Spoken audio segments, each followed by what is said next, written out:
Dernier JT de l'an 2018 sur ESAE TV. Bonsoir, bienvenue. Tout de suite, le sommaire. La Cour constitutionnelle a tenu dans la matinée de ce jeudi 20 décembre 2018 la troisième journée de la rencontre thématique. Vous suivrez dans ce journal le point des différentes thématiques abordées. Les professionnels des médias du Bénin ont pris part à un atelier de partage du guide des médias pour la protection de l'enfant et de l'adolescent au Bénin le mercredi 19 décembre 2018 à Ouidah. Une initiative de la Haute Autorité de l'Audiovisuel et de la Communication RAC et du Fonds des Nations Unies pour l'Enfance UNICEF Bénin. L'Agence béninoise pour l'environnement a tenu une conférence de presse le mercredi 19 dernier à Golden Tulip de Cotonou pour le lancement du 22e colloque international de l'école de l'été qui se tiendra du 9 au 14 septembre 2019 ici à Cotonou.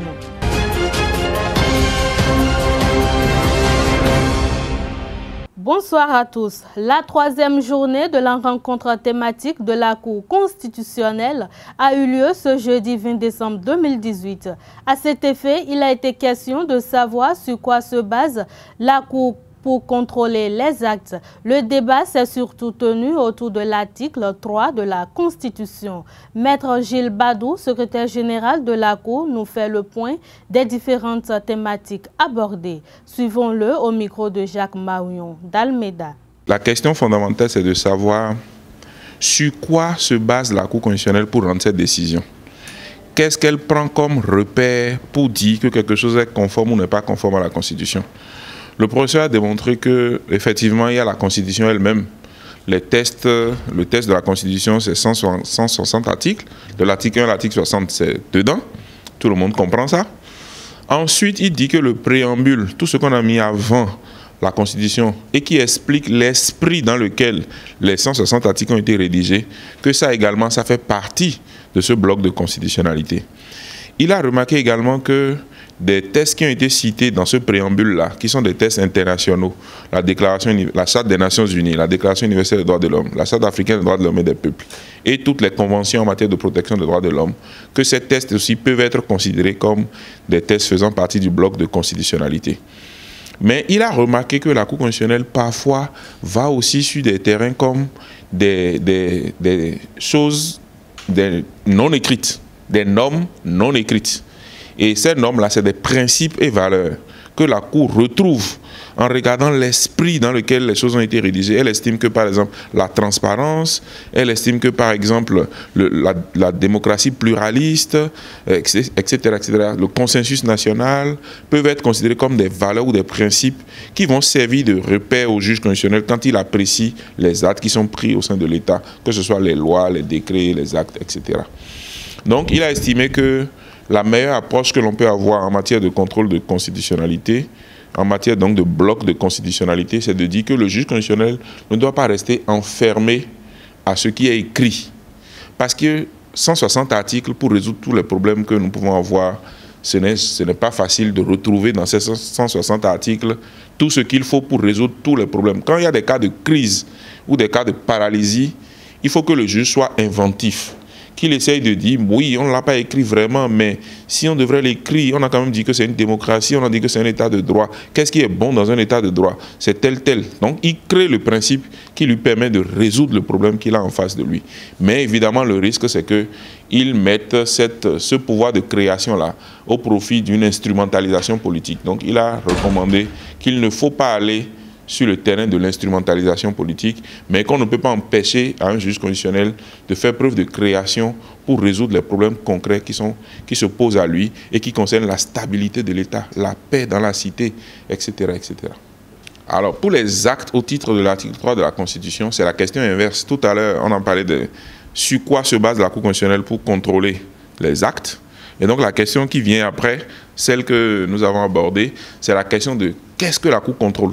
Quand elle a dit, oui, voilà les instruments de contrôle, voilà les instruments de mesure de la conformité à la Constitution. Maintenant, qu'est-ce qui lui revient comme chose à contrôler? Sur les lois, tout le monde est d'accord. D'ailleurs, quand on parle de contrôle de constitutionnalité des lois, donc tout le monde est d'accord sur les lois. Tout le monde est d'accord sur les actes administratifs. Sauf qu'à l'intérieur de cette catégorie qu'on appelle les actes administratifs, il y a beaucoup de choses. Est-ce qu'un projet, un document préparatoire est un acte administratif? Est-ce qu'un communiqué qui a été énoncé pour dire quelque chose est un acte administratif? Est-ce que beaucoup de questions peuvent se poser. Alors, c'est que des critères doivent être trouvés. Est-ce que c'est les actes administratifs qui violent les droits fondamentaux seulement? Est-ce que c'est tous les actes administratifs? Est-ce que les actes préparatoires sont également des actes administratifs? À tout cela, nous avons répondu que tous les actes administratifs sont concernés, sauf quand ils ne sont que des actes préparatoires. Quand un acte est pris et comporte une injonction juridique qui fait grief, ça veut dire que l'acte peut modifier les droits de quelqu'un. Et donc cette personne est à même de saisir, est autorisée à saisir la juridiction constitutionnelle pour qu'elle examine si c'est fait conformément à la Constitution. Restons toujours à la Cour pour aborder cette fois-ci la question des limites de la Cour et aussi de ses prérogatives. Le président de la Cour n'a pas aussi caché ses impressions. La réponse nous paraît positive dans la mesure où si elle est chargée de contrôler la conformité des lois par rapport à la Constitution, il faut savoir que les décisions de justice ne sont que la mise en œuvre des lois, exactement comme les actes administratifs, sauf que les actes administratifs sont pris par les autorités administratives, les actes judiciaires sont pris par les magistrats. Et donc, la Cour constitutionnelle peut tout à fait contrôler. Le problème, c'est qu'il y a un contrôle qui peut être un contrôle externe et un contrôle qui peut être interne. Le contrôle externe, c'est de dire, bon, est-ce que le juge est en train de travailler pour que, enfin, en respectant les principes d'un procès équitable, le délai raisonnable, la présomption d'innocence, les droits de la défense. Ça, là, c'est clair que la Cour doit contrôler. Parce que quand vous regardez la Charte africaine des droits de l'homme et la Constitution, il y a des garanties. On ne doit pas garder quelqu'un sans le présenter à un magistrat. Ça ne doit pas durer plus de tel nombre d'heures. Il doit pouvoir se défendre. Il doit pouvoir avoir son avocat. C'est des choses qu'il faut nécessairement que la Cour contrôle. Là où il y a eu problème ces dernières années, c'est lorsque la Cour suprême, qui rend des décisions qui sont supposées sans recours, lorsque elle aussi, elle est supposée avoir violé tel ou tel de ces principes-là, est-ce que la Cour constitutionnelle peut s'autoriser à le faire? Et là, je peux vous dire que la question n'est pas du tout réglée à la date d'aujourd'hui. Il y a une décision de la Cour constitutionnelle où elle l'a fait, et il y a beaucoup de gens qui ne sont pas d'accord. Et la Cour elle-même ne l'a plus jamais fait. Ça veut dire que sur ça, les avis sont partagés. Je peux vous dire que même au sein de la Cour, les avis sont partagés.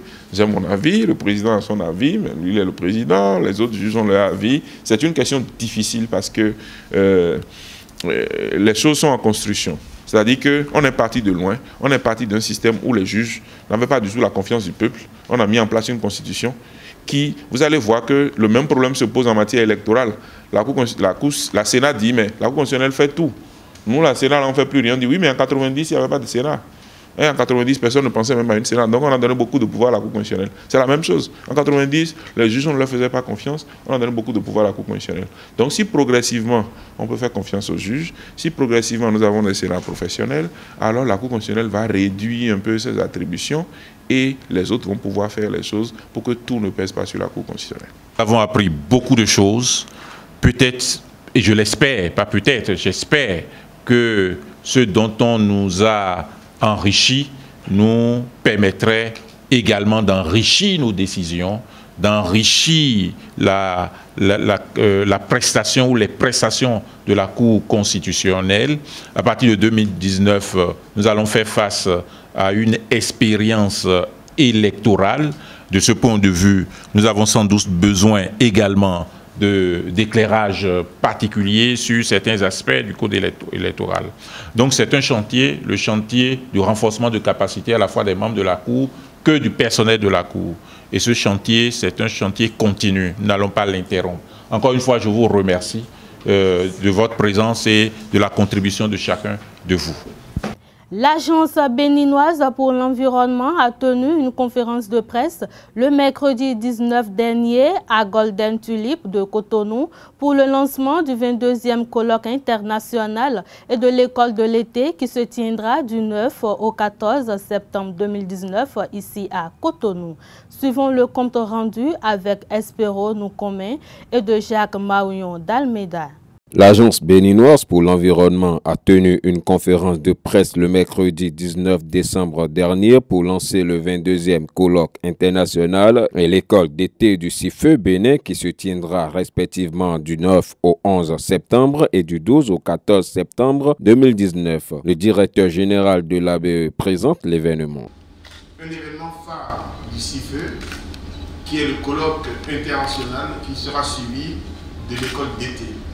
On en parlera davantage. Dans le cadre de l'organisation de ce colloque, il y a 2 conférences qui sont organisées avant le jour J.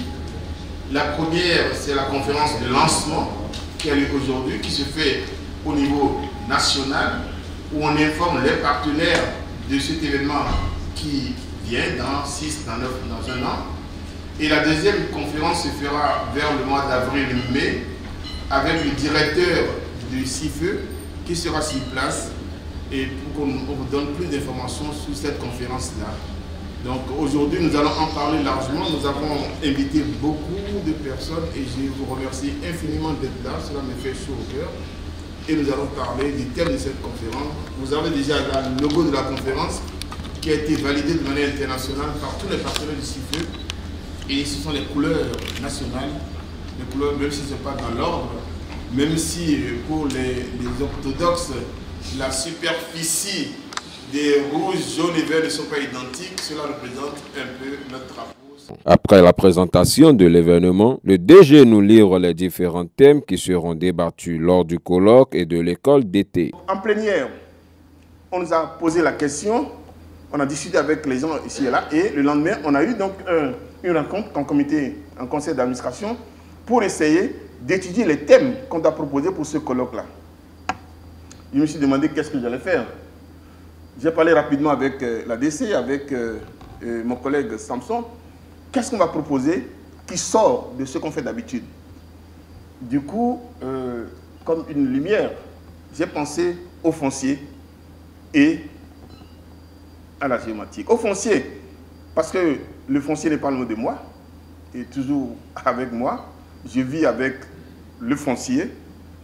Et géomatique parce que j'ai participé, avant de partir aux premières journées géomatiques du Bénin, qui a fait que c'était pas ma science, mais je devais accompagner qui vous voulez penser pour organiser, pour que cette rencontre soit un succès. Et là, j'ai appris beaucoup de choses.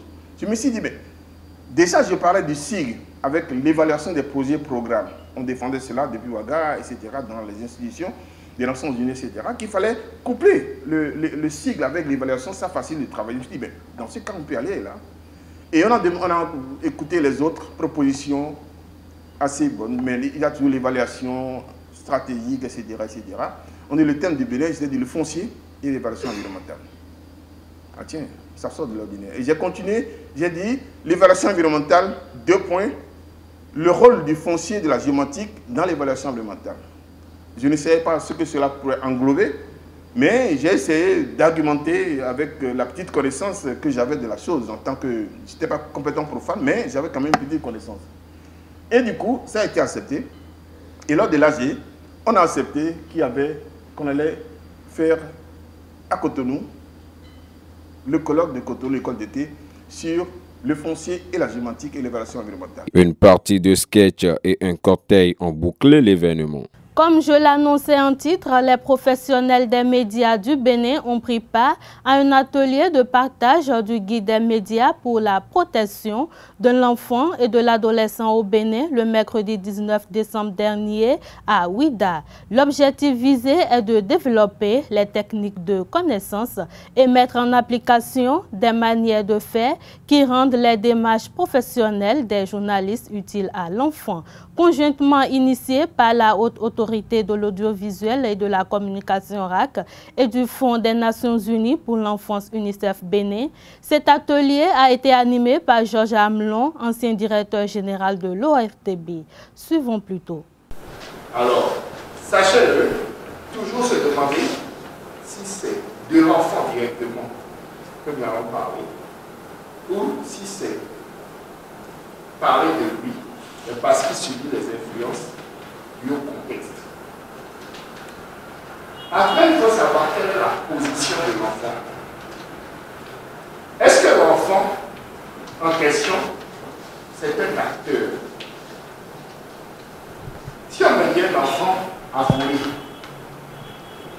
L'acteur, c'est lui. Mais si on me parle, par exemple, de la traite des enfants, l'enfant, à ce moment, il est victime.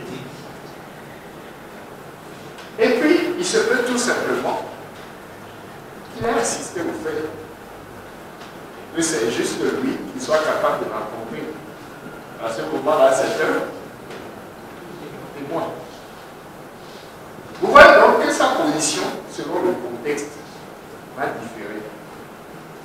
Et chaque fois, nous, professionnels, nous devons nous interroger pour savoir quel est le rôle que tient l'enfant dans la question que nous devons aborder, dans le sujet que nous avons choisi de faire. Maintenant, il faut discuter de l'homme. Et quand nous discutons de l'homme, une des choses importantes à garder à l'esprit, c'est que prescrit la loi quand on parle des enfants. Que disent les règles? Si nous n'avons pas ça à l'esprit, nous risquons fatalement d'aller un peu dans un sens qui pourrait desservir l'enfant. Mais dès l'instant où nous commençons à nous dire, est-ce que les droits de l'enfant pourraient venir en cause? Est-ce que les lois nous enseignent qu'il faut préserver l'enfant d'une manière ou d'une autre? Et bien à ce moment-là, déjà, avant même de sortir de notre rédaction, nous aurons mis en place ce qui a été violé, d'accord, on en a parlé, d'accord, mais après, que devient l'auteur du viol? Parce qu'en parler peut éduquer. Mais que devient l'article aussi? Est-ce qu'il y a un suivi psychologique? Est-ce qu'il y a un encadrement? Qu'est-ce qui est fait pour que dans notre action, il y ait de la prévention par rapport au futur? Suivre l'évolution des choses est souvent très important quand ce sont les enfants qui sont impliqués. L'action ponctuelle, il est important. Le guide des médias pour la protection de l'enfant et de l'adolescent au Bénin est un document qui présente surtout des approches de solutions pratiques des médias, les associations professionnelles, l'ARAC, les enfants, les parents, les enseignants, le gouvernement, en vue de renforcer la protection des enfants et des adolescents qui ont dans le contexte béninois accès à tous les programmes médias sans aucune restriction. À cet effet, voici quelques recommandations inscrites dans le manuel. Que ce soit dans la collecte, que ce soit dans le traitement ou que ce soit dans la diffusion de l'information, le journaliste doit être conscient du rôle ou du cas qu'il doit faire de l'enfant dès qu'il est concerné par l'information. Mais le guide ne s'adresse pas en fait qu'à des professionnels. Le guide recense aussi tous les atouts que les médias peuvent avoir pour aider l'enfant à grandir de la meilleure des manières. Mais ce guide-là met en exergue aussi le caractère nocif que les médias peuvent avoir et qui peut contrevenir, disons, ou gêner le processus de croissance normale d'un enfant. En fait, le guide est là, non seulement pour que les journalistes prennent conscience, mais également pour que d'autres personnes, aînés, parents, éducateurs, sachent qu'à chaque fois qu'ils exposent un enfant aux médias, il faut pouvoir garder le contrôle de l'outil en question pour qu'il ne nuise pas aux enfants. Je dirais simplement qu'il faut véritablement que les aînés que nous sommes, les adultes que nous sommes, éducateurs que nous soyons professionnels des médias ou non, nous ayons à cœur de protéger le futur de nos enfants, que nous sachions que les exposer aux médias n'est jamais inoffensif et que par conséquent, nous sachions exactement de quelle manière les y exposer pour qu'ils en bénéficient, mais qu'ils ne soient pas touchés par les effets nocifs qui peuvent être induits par les médias. Le ministre des Affaires sociales et de la microfinance, Bintou Adam Taro, a procédé ce jeudi 20 décembre 2018 au lancement officiel du guide alimentaire du Bénin pour les personnes âgées. C'est une initiative qui aidera les personnes du troisième âge à vivre un vieillissement réussi. Reportage signé Billy Laibi et Marcel Fondi. La malnutrition est un déterminant important de santé et de bien-être. La santé et le bien-être, voilà des termes qui préoccupent la ministre des Affaires sociales et de la microfinance à l'occasion du lancement officiel du guide alimentaire pour les personnes du troisième âge. C'est d'ailleurs devant une foule de personnes âgées que Bintou Adam Taro a relevé que l'étape de vieillissement nécessite de beaucoup de soins.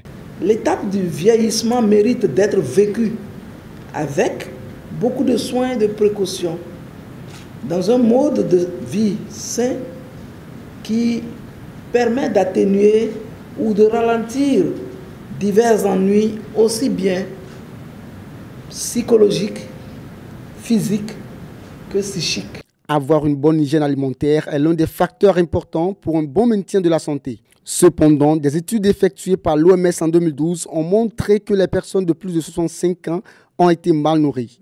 Les causes en sont multiples.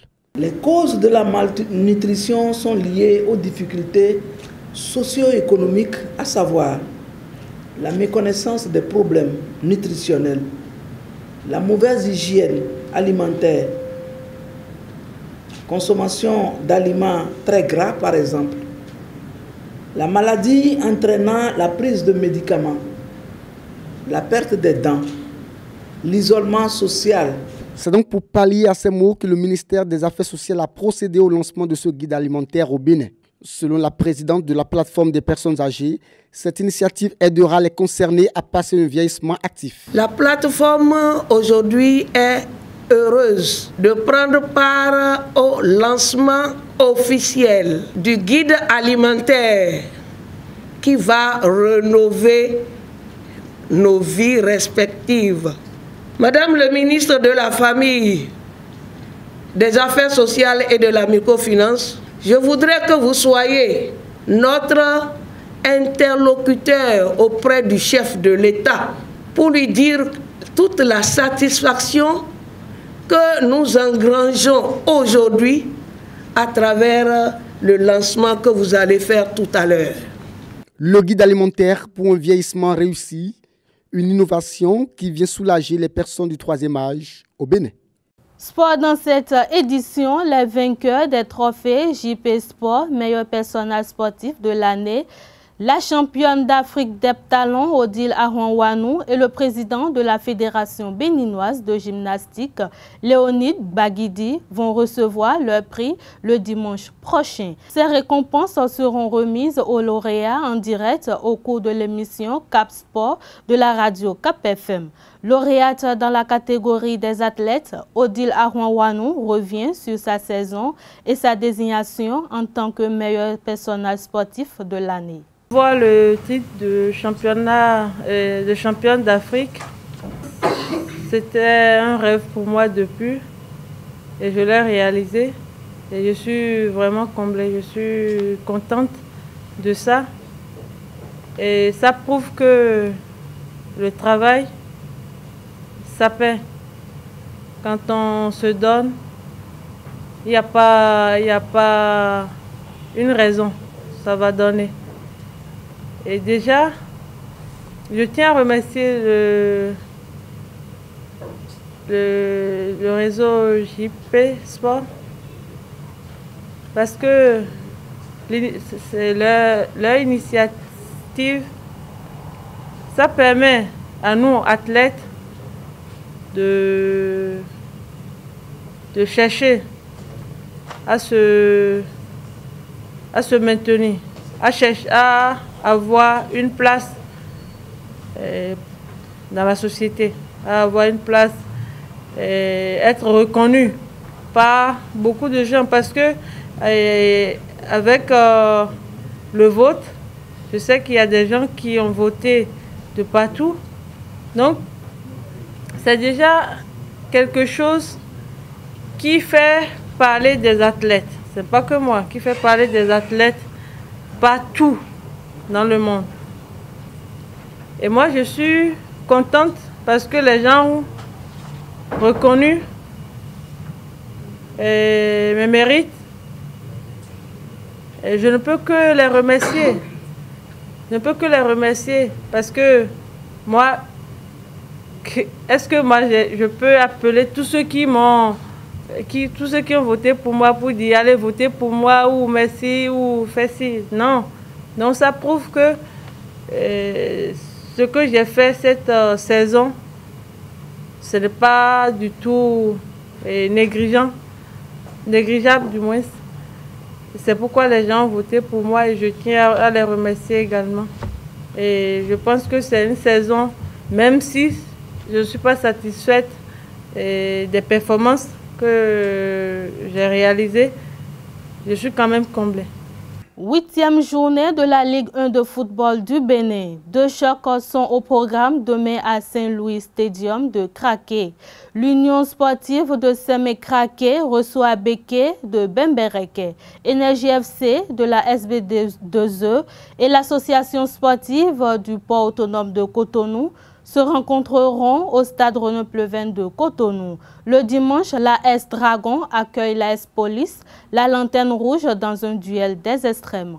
En ouverture de cette journée, ESAEFC a affronté l'association sportive de la Vallée Omnisport cet après-midi au stade René Pleven de Cotonou. Le leader, les Buffles FC du Borgou, sont au repos. Tous les résultats dans nos prochaines éditions. En Ligue 2, long jour, la 7e journée. Voici quelques affiches. Dynamique, AS Cotonou, Entente, Requin demain. Le dimanche, AS Tado, Delta Espoir de Savalou, Real Sport de Parakou. Audio FC est au repos. La 5e édition du tournoi intermédiaire doté du trophée François Messan va connaître son épilogue ce samedi. Pour sa première participation, ESAE Omnisport va s'opposer à Nagra FC de l'ORTB en finale.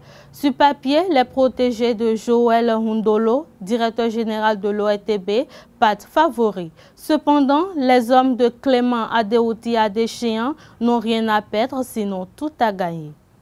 Fin de cette édition sur ESAE TV. Merci de votre aimable attention.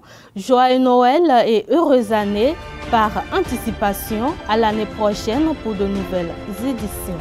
Bonsoir.